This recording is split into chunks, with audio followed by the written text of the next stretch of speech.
مساء الفل على الناس اللي بتحب التاريخ والناس اللي بتحب تشوف حاكم يقول أنا جاي أصلح البلد وبعدها ب5 دقايق يقول أول حاجة شيلوا البلد دي على جنب وأنا هعمل واحدة جديدة. حلقة النهاردة عن الراجل اللي دخل مصر موظف وخرج منها مؤسس دولة، محمد علي باشا.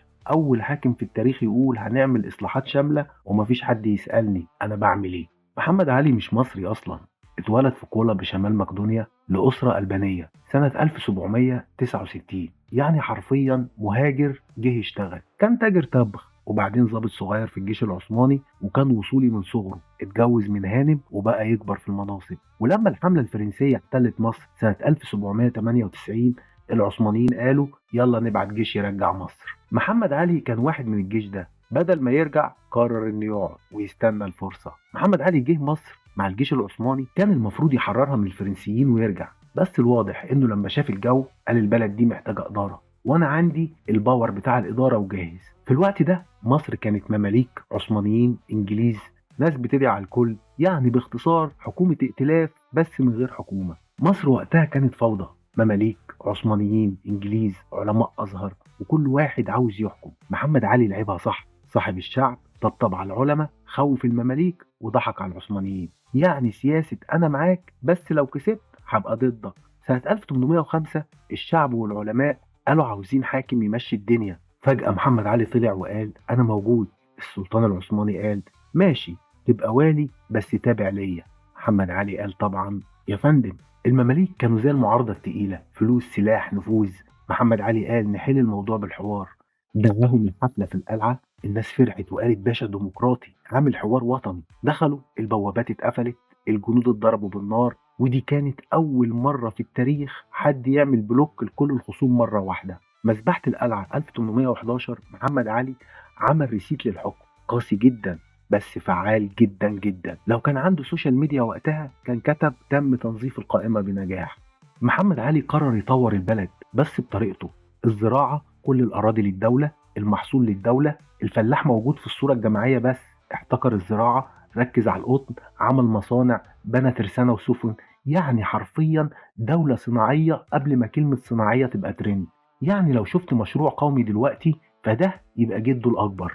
أما بالنسبة للجيش فكان التجنيد إجباري، والناس قالت إحنا كده رايحين على فين؟ هو قال هنعمل إمبراطورية. الناس قالت طب ممكن نبدأ بأجازة. محمد علي بعت بعثات لفرنسا، رفاعة الطهطاوي رجع من فرنسا وقال يا جماعة في حاجة اسمها تقدم. محمد علي قال له هات كل ده هنا. رجعوا تاني وقالوا في هناك حاجة اسمها نظام وتعليم وحرية. محمد علي قال حلو، نجيب النظام بس من غير الحتة اللي اسمها حرية، يعني تعليم حديث بس الإدارة أنا فاهم أكتر منك. محمد علي قرر إنه يكبر بس بشكل مستقل شوية. وسع أراضيه في السودان، في الشام، هزم الوهابيين في الجزيرة العربية وقضى على الدولة السعودية الأولى. وصل بجيشه لقرب اسطنبول وبقى خصم قوي للدولة العثمانية نفسها. أوروبا اتخضت، قالت لا لا لا لا كده هيبقى في سوبر باور موجود في المنطقة. سنة 1940 قررت أوروبا إن هي تتدخل. إنجلترا، فرنسا أجبروه إنه يوقف التوسع، بس اعترفوا له بالحكم الوراثي في مصر. يعني ما تكبرش قوي بس خليك حاكم للأبد.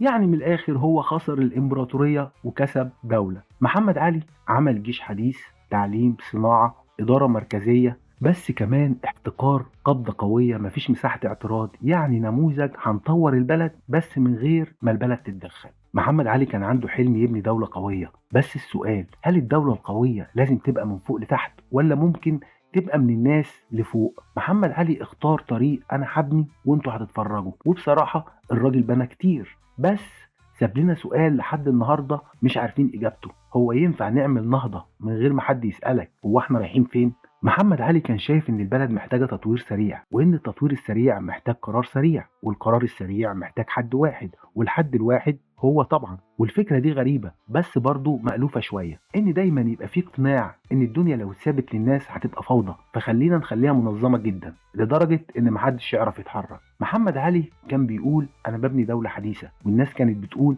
ماشي بس ممكن تورينا الرسومات. محمد علي كان عبقري إداري، مفيش شك، عمل جيش وصناعة وتعليم وحط مصر على طريق جديد، بس كمان كان مقتنع إن أفضل طريقة لإدارة البلد هي زرار واحد كبير مكتوب عليه كنترول اول. السؤال بقى، هل اي مشروع تطوير كبير لازم يبقى معاه مانيوال مكتوب فيه يرجى عدم الاعتراض اثناء البناء، ولا ينفع نبني واحنا بنتكلم؟ التاريخ يا صديقي بيحب يعيد نفسه، بس احيانا بيعيد نفسه بنسخه احدث وجرافيك احسن ونفس قائمه الاعدادات. فلو حسيت انك شفت الفيلم ده قبل كده ما تقلقش، ده مش ديجافو، ده تاريخ بيقولك انا لسه شغال. لو الحلقه عجبتك اعمل لايك قبل ما نعمل لك اصلاح اداري بزر الاشتراك، ولو ما عجبتكش اطمن، احنا عندنا خطه خمسيه نخليك تعجب بيها. اشوفكم الحلقه الجايه.